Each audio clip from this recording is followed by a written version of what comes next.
Continuamos con más información en Noticiero 9 Federal al mediodía y tenemos que tratar temas internacionales y nos vamos directamente hacia Perú porque ese país vecino ha votado durante el domingo pasado justamente en las elecciones presidenciales. Para esto tenemos que saludar a nuestra colega Joana que nos está escuchando así desde Perú. Hola Joana, ¿cómo estás? Te saludamos desde la provincia del Chaco en Argentina.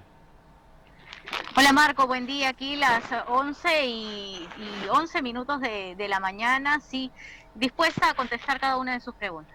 Bueno, Joana, la primera pregunta es obviamente cómo se han desarrollado, más allá de los resultados, estas elecciones en pandemia, ¿no? Unas elecciones, imagino, atípicas para todos, teniendo en cuenta que, bueno, el COVID-19 se está haciendo presente en toda Latinoamérica.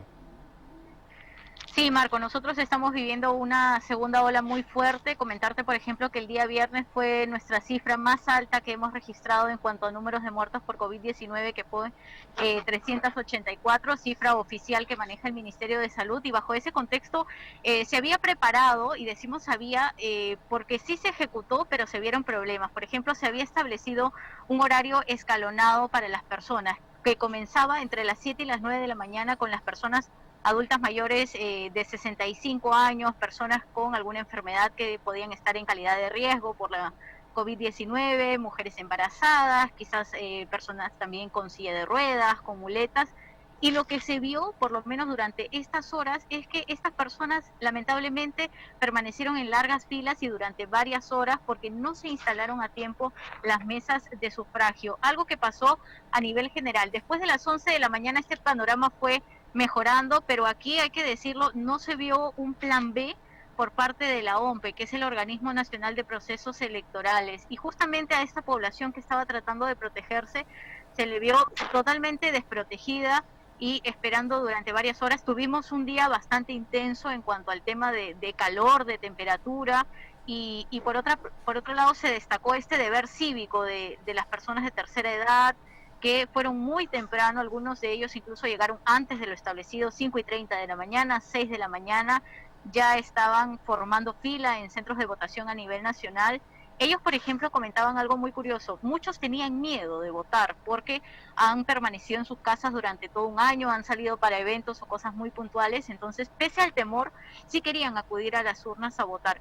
Otra de las cosas que se vio, por ejemplo, es que se tuvo que pedir a los voluntarios y fue gracias a ellos que se instalaron las mesas de votación porque quienes eran los miembros, tanto titulares como suplentes, en su mayoría no acudieron. Ahora, si hablamos propiamente de la capital, Marco, este problema se vio en zonas acomodadas económicamente mejor, si podremos llamarlos de sectores socioeconómicos A y B, que se llaman, por ejemplo, San Isidro, Surco, Miraflores. Aquí las mesas simplemente no se instalaron hasta pasadas las 11, casi 12 del mediodía. Entonces aquí sí se generaron largas colas, personas que estaban sumamente fastidiadas. Se vio incluso, por ejemplo, a uno de los candidatos, nosotros estamos yendo a su casa en estos momentos, al candidato Rafael López Aliaga, que es del Partido Renovación Popular. Él es uno de los que más inconvenientes tuvo para votar. Su mesa no se instaló.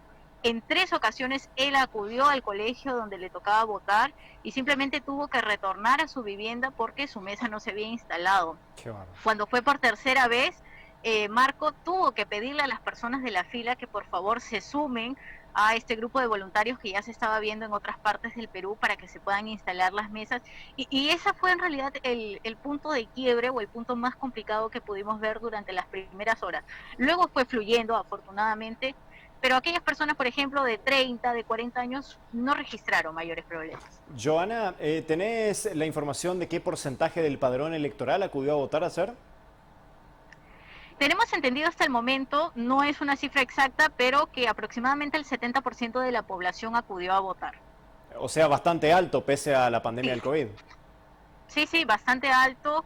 Eh, eh, a ellos se les había pedido, a todos se nos había pedido en general asumir ciertos protocolos de bioseguridad, ¿no? El hecho de no entrar solo con mascarilla, sino también con este protector facial.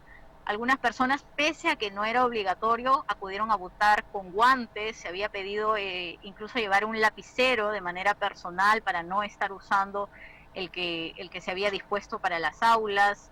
No se había propuesto usar estos mamelucos de protección, porque ya desde el Ministerio de Salud lo habían descartado, pero algunas personas de manera ya propias optaron por sí usarlo. Claro. Gran porcentaje hasta el momento, 70%, sobre todo en la sierra de nuestro país, que es donde los casos de COVID-19 van reduciéndose, es donde también hemos tenido una gran acogida en zonas rurales, donde las personas, además de ir a votar, indicaban otro factor y era el que no tenían para pagar una multa, entonces preferían acudir y cumplir con este deber. Claro. Joana, hablemos estrictamente de los resultados. Pedro Castillo, que bueno, ha liderado justamente esta votación, pero ¿qué está pasando ahora por el segundo lugar, en donde hay una pelea por quién entra al balotaje, no? Sí, continúa, la OMPE está actualizando los resultados cada 30 minutos aproximadamente, está muy cercano, y cuando decimos muy cercano es porque después de Pedro Castillo sigue Hernando de Soto del partido Avanza País, que tiene 13 puntos y tantos, 13.9, sigue Keiko Fujimori con 12.9%, y luego sigue Rafael López de Aliaga con 12.8%. En realidad no se sabe aún, no se podría hablar de quién podría ocupar este segundo lugar en la segunda vuelta porque los porcentajes son muy cercanos. Inclusive, si vemos por regiones, un candidato sube, otro va bajando, en este caso López Aliaga, que pertenece, digamos, a la zona norte del país, ha tenido acogida en su propia región, que es Lambayeque. Hemos observado que Keiko Fujimori ha subido en zonas, por ejemplo, de la sierra del país, donde tenía una gran cantidad de antivotos también. Entonces, hablar de un resultado, por ejemplo, para el segundo lugar es complejo. Cada media hora se va actualizando, pero hasta el momento nos mantenemos así. Pedro Castillo, que definitivamente ha pasado a la segunda vuelta, que es un maestro de la izquierda, con propuestas como, por ejemplo, el cambio en la Constitución, que los miembros del Tribunal Constitucional sean elegidos por referéndum. Él está en estos momentos en Cajamarca, en Puña, donde es su ciudad natal. Ha señalado que tiene a los padres un poco delicados de salud y por eso ha viajado también.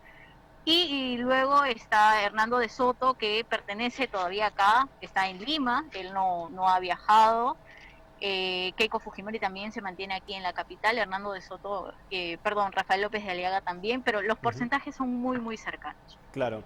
Joana, ¿podría ocurrir en el caso del balotaje de que esta ventaja que ha sacado Pedro Castillo en esta primera vuelta se pueda dar vuelta juntando los votos del que compita justamente en el balotaje, que aún no sabemos quién va a ser, pero se pueda sumar obviamente los votos de esos 3 hipotéticos segundos para dar vuelta al resultado contra Castillo? ¿Se puede dar algo así o no?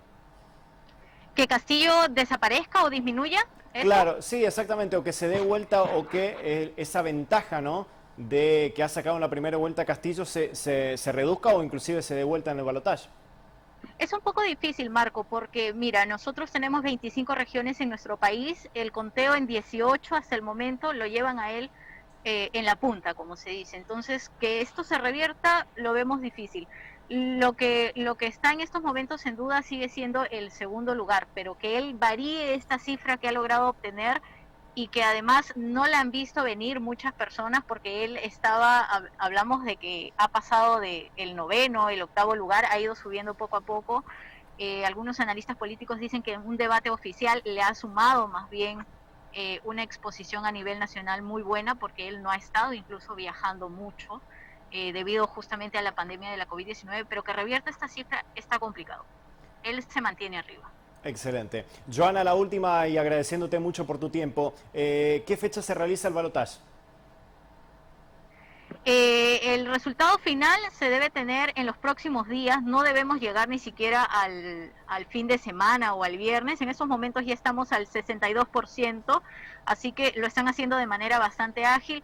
Hay problemas por ahí que siempre surgen, como actas que se están impugnando, algunas que se tienen que investigar porque dicen que habrían llegado ya llenas a favor de Keiko Fujimori, entonces este tipo de cosas podría impedir un poquito la llegada al 100% del conteo, pero se estima que, por ejemplo, hoy día estamos